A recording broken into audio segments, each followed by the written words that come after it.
नमस्कार साथियों। आज के इस सेशन में हम चर्चा करेंगे जीवन की उत्पत्ति के बारे में। तो जीवन की उत्पत्ति कैसे हुई है ना, किन कारणों से जीवन की उत्पत्ति और कौन कौन से सिद्धांत जीवन की उत्पत्ति के संबंध में समय समय पर वैज्ञानिकों द्वारा दिए गए। तो स्टार्ट करते हैं हम आज का अपना सेशन। तो जीवन की जो उत्पत्ति है आज से लगभग 3.8 अरब वर्ष पूर्व आदि सागर में हुई है ना। आदि सागर में आज से लगभग 3.8 अरब वर्ष पूर्व जीवन की उत्पत्ति हुई थी। अब कैसे हुई थी? तो जीवन की उत्पत्ति जो है कार्बनिक पदार्थों से हुई थी, है ना। जब कार्बनिक पदार्थों का जब रासायनिक उद्विकास हुआ तब जाके जीवन की उत्पत्ति हुई। जीवन की उत्पत्ति के संबंध में एक महत्वपूर्ण पुस्तक जो कि है the origins of life. The origins of life, इसके लेखक थे ओपेरियन, है ना। ओपेरियन जो इसके प्रमुख लेखक थे, इन्होंने इस पुस्तक में अपनी परिकल्पना दी है ना, और इस परिकल्पना में विभिन्न सिद्धांत इन्होंने प्रतिपादित किए। तो कुछ महत्वपूर्ण सिद्धांतों पर हम चर्चा करेंगे। तो जीवन की उत्पत्ति के संबंधित प्रमुख सिद्धांत में पहला सिद्धांत आता है स्वतः जनन का सिद्धांत। स्वतः जनन का सिद्धांत जो कि वेन हेलमोंट ने दिया, है ना। वेन हेलमोंट के द्वारा स्वतः जनन का सिद्धांत दिया गया। इस सिद्धांत के अनुसार, है ना, कि जो जीवन की जो उत्पत्ति है ना, वह सजीव वस्तुओं से न होकर किससे होती है? निर्जीव वस्तुओं से होती है। जैसे कि जो मछलियां है ना, उन मछलियों की जो उत्पत्ति है वह तालाब के कीचड़ और बालू से हुई। और जो मक्खियां है ना, मक्खियों की जो उत्पत्ति है वह धूल के कणों से हुई। मांस से किसकी उत्पत्ति हुई? कीड़ों की उत्पत्ति हुई।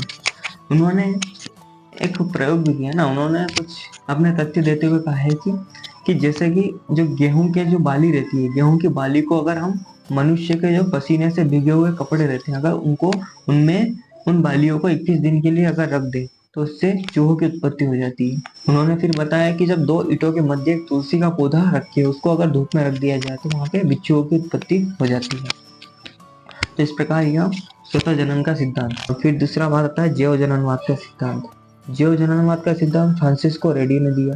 फ्रांसिस्को रेडी ने जैव जननवाद का सिद्धांत देते हुए क्या कहा है ना, उन्होंने स्वतः जननवाद के सिद्धांत का विरोध करते हुए कहा है कि जो जीवों की उत्पत्ति है वह कोई निर्जीव वस्तुओं से नहीं होती बल्कि सजीव वस्तुओं से होती है। उन्होंने एक प्रयोग किया। इस प्रयोग में उन्होंने 3 मांस के टुकड़े लिए। उन 3 मांस के टुकड़ों को उन्होंने 3 अलग अलग बोतलों में बंद करके 3 अलग अलग बोतलों में रख दिया। उन्होंने पहली बोतल को कार के ढक्कन से बंद करके रख दिया और दूसरी बोतल को उन्होंने एक कपड़े से ढक कर रख दिया और तीसरी बोतल को उन्होंने खुला छोड़ दिया, है ना। कुछ दिन बाद जब उन्होंने देखा तो जो खुली बोतल थी, है ना, उसमें तो बहुत ज्यादा मात्रा में कीड़े उत्पन्न हो गए।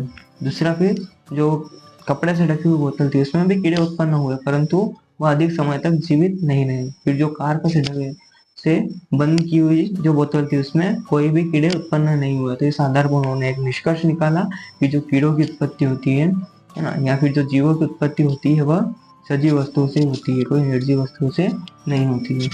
उसके बाद आता है ब्रह्मांडवाद का सिद्धांत, है ना, जो कि रिक्टर ने सन 1865 में दिया। सन 1865 में रिक्टर ने अपना एक अलग सिद्धांत प्रस्तुत किया जो कि ब्रह्मांडवाद का सिद्धांत। ब्रह्मांडवाद का सिद्धांत ये कहता है कि जो जीव है ना, जीवों की उत्पत्ति पृथ्वी पर हुई नहीं है ना, जीवों की उत्पत्ति किसी अन्य ग्रह पर हुई है और वह किसी जो शूद्र ग्रह या फिर जो उल्का पिंड रहते हैं ना उनके द्वारा वो पृथ्वी पर आए हैं। तो ये है ब्रह्मांडवाद का सिद्धांत। फिर आता है कोशिका सिद्धांत। कोशिका सिद्धांत, है ना, जो बहुत फेमस भी है ना, और बहुत सटीक भी माना जाता है सिद्धांत को। इस सिद्धांत के जो जनक है वह स्लाइडेन और स्वान है ना। कोशिका सिद्धांत का प्रतिपादन स्लाइडेन एवं स्वान ने किया।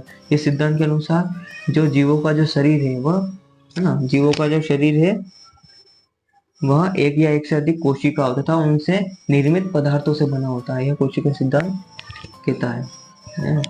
फिर उसके बाद आते हैं बात जैव रासायनिक अनुवंशिक सिद्धांत, जो कि जॉर्ज बीडल एवं एडवर्ड टेटम ने दिया। जॉर्ज बीडल एवं एडवर्ड टेटम द्वारा जैव रासायनिक सिद्धांत दिया गया।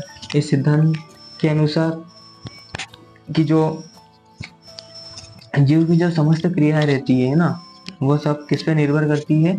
वह जीन पर, है ना, जीन यानी कि गुणसूत्रों पर निर्भर करती है और इन्हीं के द्वारा जीवों की उत्पत्ति होती है। आज के सेशन में बस इतना ही। मिलते हैं हम कल एक नए टॉपिक के साथ।